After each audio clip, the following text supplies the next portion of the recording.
It is Sunday, January 5th here at the West End Gun Club. It's 7 o'clock right now. It's a very windy day. It's already 15-mile-an-hour winds. We're going to hit roughly 25, maybe even 30. I don't know if I saw a red flag alert, but we got the Santa Ana winds picking up. For those of you not familiar with Southern California, there's this wind pattern they call the Santa Ana winds, which happens from time to time, especially this time of year. So I wasn't planning to come out to the range today, but I wanted to function test this Savage 10FP, which I am trying to get rid of, or I'm going to get rid of. And there was some extraction issues that halted me, transferring it to somebody. So I stopped, I took it off the market or whatever. And so I ordered some parts to replace the extractor and the ejector. And I took care of that. And I function tested at home with cycling, but I wanted to come to the range and make sure it actually cycles live rounds, fires, and extracts without any issues before I actually, give it to someone else, because I don't want to do that to somebody. I want to make sure that I have confidence that it actually works. So that's what I'm doing today. And I figured I'll come out today to shoot this federal law enforcement ammo. This is their HSTs, which I'm going to replace my carry ammo in the G19, which is Critical Duty, Hornady Critical Duty. I think this is the 135s, 125. I don't even remember at this point. I think they're 135s. But these are kind of hard to get now. They're always out of stock. So I figure I'll just run with the HSTs because these are easier to get and these are highly reputable. So I'll shoot those this morning. But in my infinite wisdom in leaving the house this morning, I forgot to bring my toolkit, which I don't know if I have a way to adjust the elevation and windage on this thing. I don't think I have a small screwdriver available in the vehicle. But we'll just see how it is, and then we'll call it a day. It's going to be a very short range session.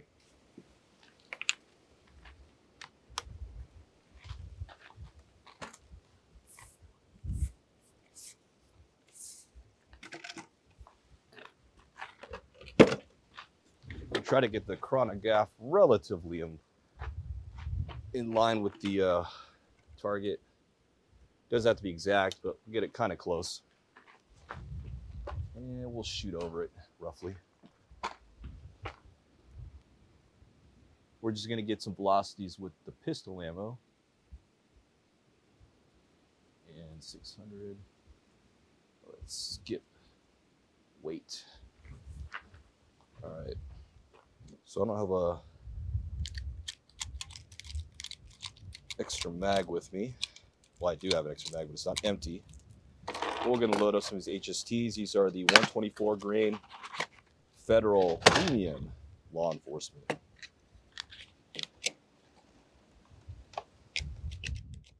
I forgot to put my over-the-ear hearing protection on, but I do have my plugs in, so we're okay. 1161. I don't even know where they hit on target, to be honest. Oh, okay, I see it. It's actually pretty much zeroed. $11.54.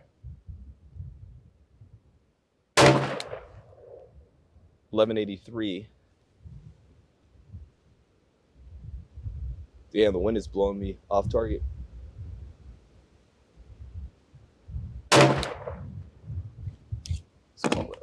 I'll shoot one more without a mag in the gun, or without a mag in the gun, because this is a Gen 3, so I can shoot without a mag because there's no mag disconnect.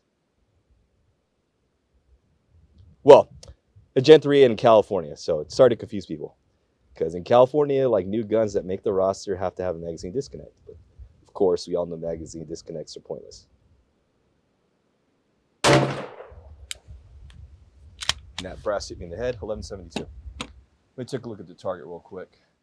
So just 5 rounds on target. This is maybe 20 yards away. Not bad. A little to the left.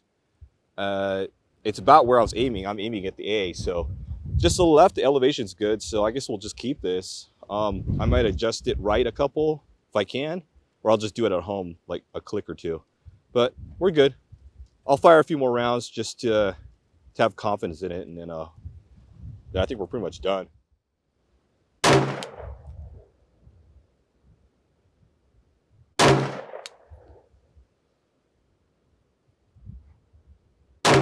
That one's still left. I pulled it to the left, but not much. So we're looking at 1178 average with 13 SD, which I don't expect much out of pistol ammo, to be honest.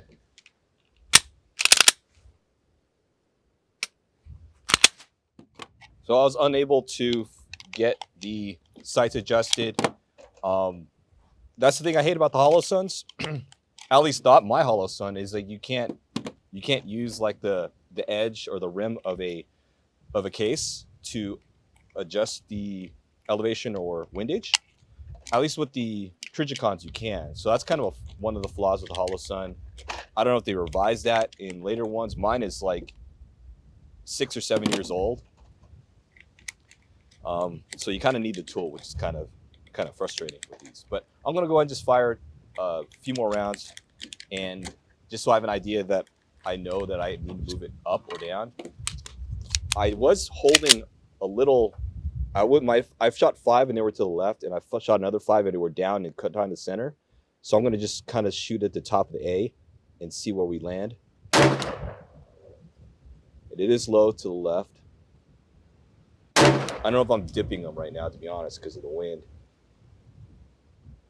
I should probably rest the pistol, to be honest, but I'd rather just shoot naturally at this point.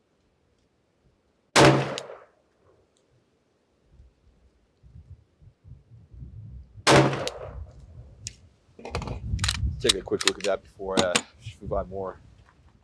Yeah, in all honesty, I should probably rest this. I do have one bag with me, because I dragged 2 to the right, which is pretty bad. So where did I put that other one?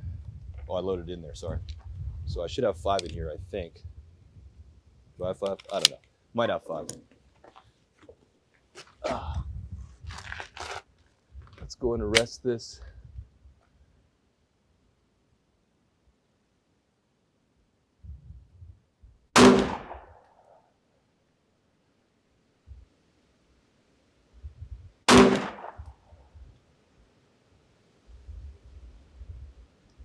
My target is moving pretty badly, actually. 20 yards, it's moving like a half a foot left and right because of the wind.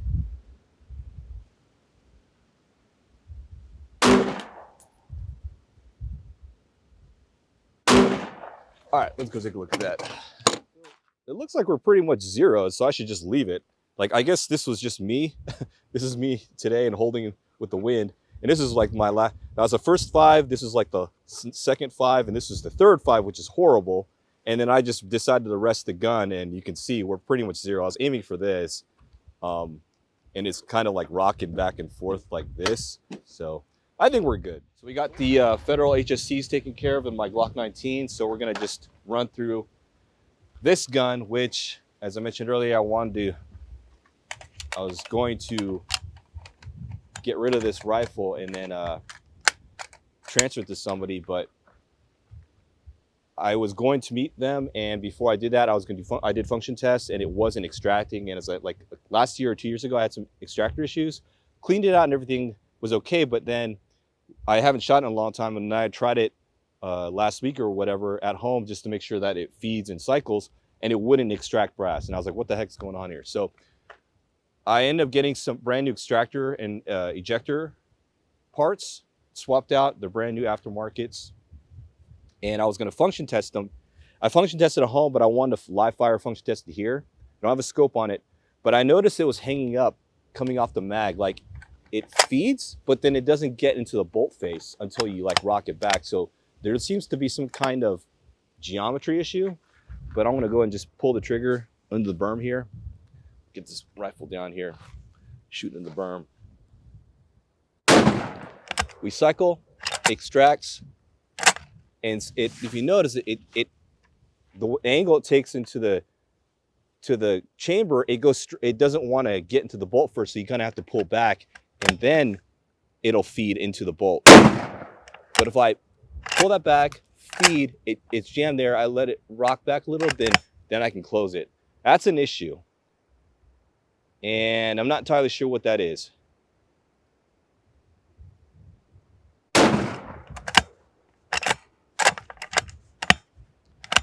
Yeah, I don't know. So This gun may not be something that I would let anyone else use, to be honest. If it handles like this, I'll try an MDT mag.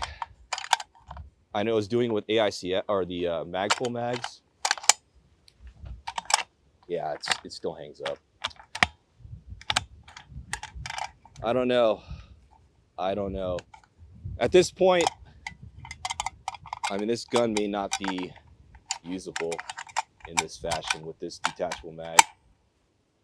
I don't know why I'm having problems with it now.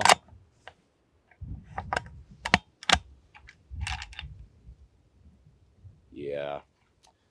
So yeah, I don't know. This gun may be washed now. I don't know why it suddenly started having issues. I had no problems with this thing. It's the CDI Precision bottom metal. I had this A5 chassis or H-size stock from McMillan inletted for it, and now it just doesn't seem to want to work. So that's unfortunate, to be honest. I'm gonna get it before it locks. It could just be a magazine catch issue, but you can't really adjust these things. Yeah, it's probably sitting too high. That worked actually. Wow. So I'm not entirely sure. Yeah, if I don't lock it up, if I just drop it like a millimeter, feeds perfectly. So it is a mag issue. Definitely a mag issue. Gonna roll out of here. Pretty much done with the range session. Very short one.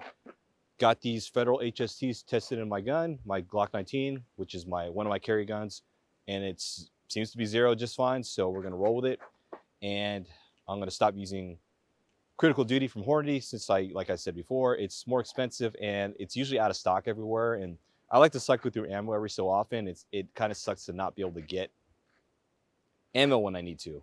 So gonna run the HSTs. These are a lot less expensive than Hornady Critical Duties, and these are highly regarded for just, personal defense.